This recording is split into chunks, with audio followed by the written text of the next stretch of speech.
हरे कृष्ण, जय श्री हरि। प्रिय श्रोताओं, आप सभी को विजया एकादशी की हार्दिक शुभकामनाएं।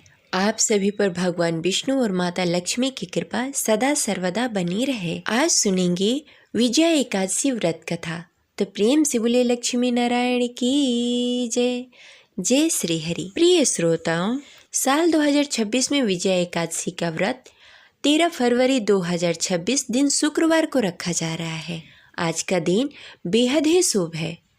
इस दिन पूजा पाठ व्रत रखने से उसका 2 गुना फल प्राप्त होता है। विजया एकादशी अपने नाम के ही अनुसार है। विजय यानी कि आप किसी भी क्षेत्र में विजय प्राप्त करना चाहते हैं तो विजया एकादशी के व्रत अनुष्ठान करने से आप उस क्षेत्र में विजय प्राप्त कर सकते हैं।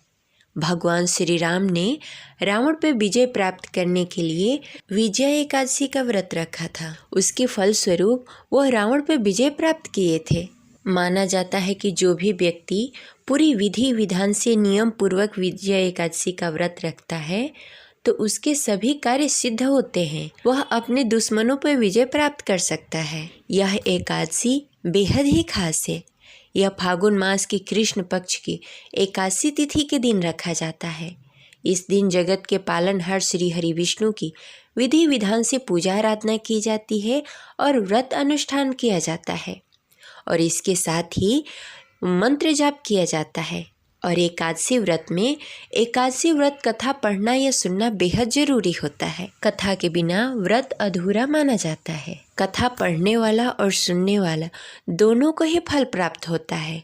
तो आइए पूरी श्रद्धा और भक्ति के साथ विजया एकादशी के शुभ अवसर पर सुनते हैं विजया एकादशी व्रत कथा। तो प्रेम से बोलिए लक्ष्मी नारायण की जय।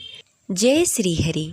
कथा शुरू करने से पहले इस वीडियो को लाइक करके कमेंट बॉक्स में लक्ष्मी नारायण की जय अवश्य लिखें। विजया एकादशी के पौराणिक कथा के अनुसार द्वापर युग में भगवान श्री कृष्ण समय समय पर धर्मराज युधिष्ठिर को एकादशी व्रत की कथा सुनाते रहते हैं।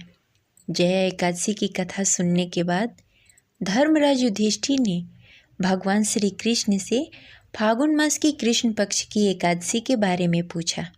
धर्मराज युधिष्ठिर को एकादशी व्रत के महात्म्य सुनने में उन्हें बहुत ही हर्ष की अनुभूति होती थी। जया एकादशी की कथा सुनने के बाद धर्मराज युधिष्ठिर ने कहा, हे जनार्दन, फागुन मास की कृष्ण पक्ष की एकादशी का क्या नाम है तथा उसकी विधि क्या है? कृपा करके आप मुझे बताएं। भगवान श्री कृष्ण कहने लगे, हे धर्मराज युधिष्ठिर, फागुन मास की कृष्ण पक्ष की एकादशी का नाम विजया एकादशी है। इसके व्रत प्रभाव से मनुष्य को विजय प्राप्त होती है।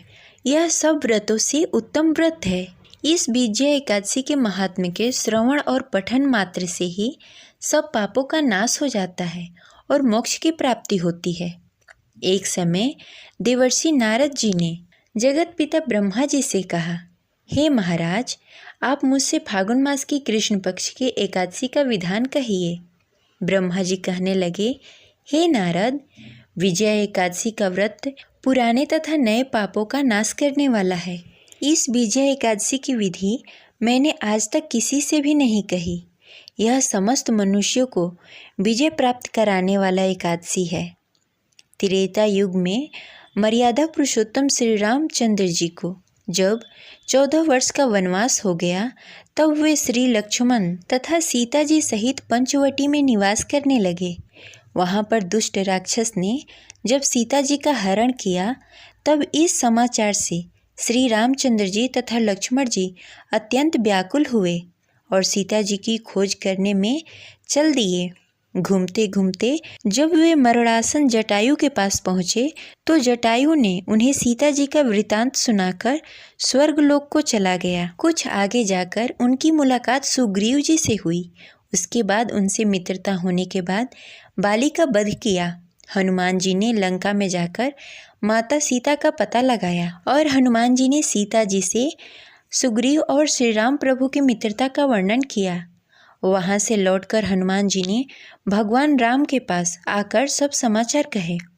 श्री रामचंद्र जी वानर सेना सहित सुग्रीव की संपत्ति से लंका को प्रस्थान किया। जब श्री राम जी समुद्र के किनारे पहुँचे तब उन्होंने मगरमच्छ आदि से युक्त उस अगाध समुद्र को देखकर लक्ष्मण जी से कहा कि इस समुद्र को हम किस प्रकार पार करेंगे। श्री लक्ष्मण जी ने कहा, हे पुराण पुरुषोत्तम, आप आदि पुरुष हैं, आप सब कुछ जानते हैं। यहाँ से आधा योजन दूर पर कुमारी द्वीप में वक्दालभ्य नामक मुनि रहते हैं। उन्होंने अनेक ब्रह्मा देखे हैं।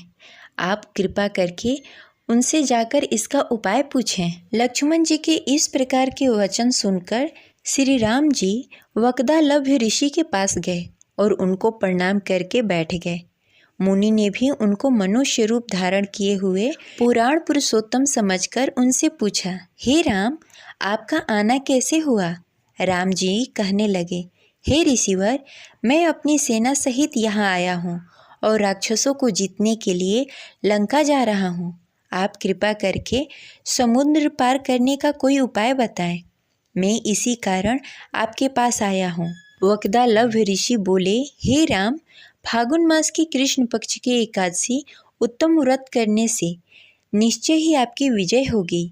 साथ ही आप समुद्र भी अवश्य पार कर लेंगे।